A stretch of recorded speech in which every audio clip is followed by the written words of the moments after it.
Kuttippuram press club press Onam എന്ന പേരിൽ വൈവിധ്യമാർന്ന പരിപാടികളോടെ ഓണം ആഘോഷിച്ചു. കുറ്റിപ്പുറം ഗവൺമെന്റ് ഹയർ സെക്കൻഡറി സ്കൂളിൽ നടന്ന ഓണാഘോഷ പരിപാടി ഗ്രാമപഞ്ചായത്ത് പ്രസിഡന്റ് കൈപ്പള്ളി അബ്ദുള്ളക്കുട്ടി ഉദ്ഘാടനം ചെയ്തു. നമുക്ക് ഉദ്ദേശിക്കുന്ന എല്ലാവരുടെയും ലക്ഷ്യം നമ്മുടെ സമൂഹത്തിന്റെ നന്മയാണ്. ആ നന്മക്കൊപ്പം നിൽക്കുക. അതിൽ ജാതിയോ മതമോ ചിന്തയോ ഒക്കെ വ്യത്യസ്ത രീതിയിലുള്ള ആളുകളുണ്ടെങ്കിൽ പോലും നമുക്ക് ഈ ഓണാഘോഷത്തിന്റെ കാര്യത്തിൽ എല്ലാ മതക്കാരും എല്ലാ ചിന്തകരും എല്ലാ രീതിയിൽ ചിന്തിക്കുന്നവരും ഏക ചിന്തയോടുകൂടിയാണ് നമ്മളൊക്കെ ഓണം ആഘോഷിക്കുന്നത്. നമുക്കറിയാം, ഓണം കേരളീയരുടെ അതിമഹത്തായ ഐക്യത്തിന്റെ സന്ദേശം ഉയർത്തിപ്പിടിക്കുന്ന ഒരു ഉത്സവമായിട്ടാണ് പൊതുസമൂഹം അതിലൊക്കെ നോക്കിക്കാണുന്നത്. അവിടെ ജാതിയില്ല, മതമില്ല. പ്രസ് ക്ലബ്ബ് പ്രസിഡന്റ് അസ്കർ കുളത്തോൾ അധ്യക്ഷനായിരുന്നു.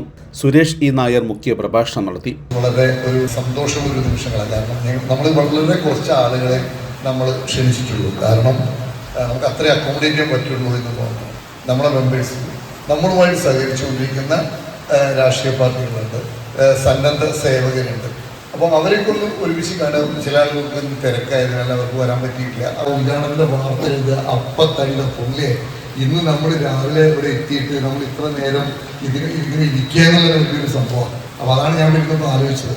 Panchayat member Abid Varikkappulakkal, Kuttippuram S I KS Sudheer, CK Jayakumar, VV Rajendran, Muthuporattath T Rajeev, Mufeeda, C Sulaiman, CV Rafeeq Mani തുടങ്ങിയവർ സംസാരിച്ചു.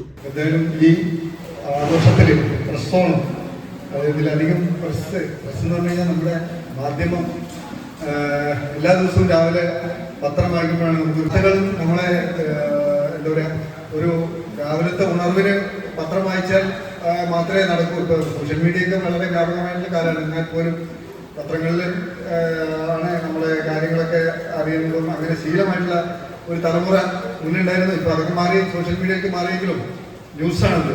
പ്രസ് ക്ലബ്ബ് അംഗങ്ങൾക്കായി വിവിധ മത്സരങ്ങളും സംഘടിപ്പിച്ചു. ഓണസദ്യയും ഉണ്ടായിരുന്നു. News bureau, Kuttippuram.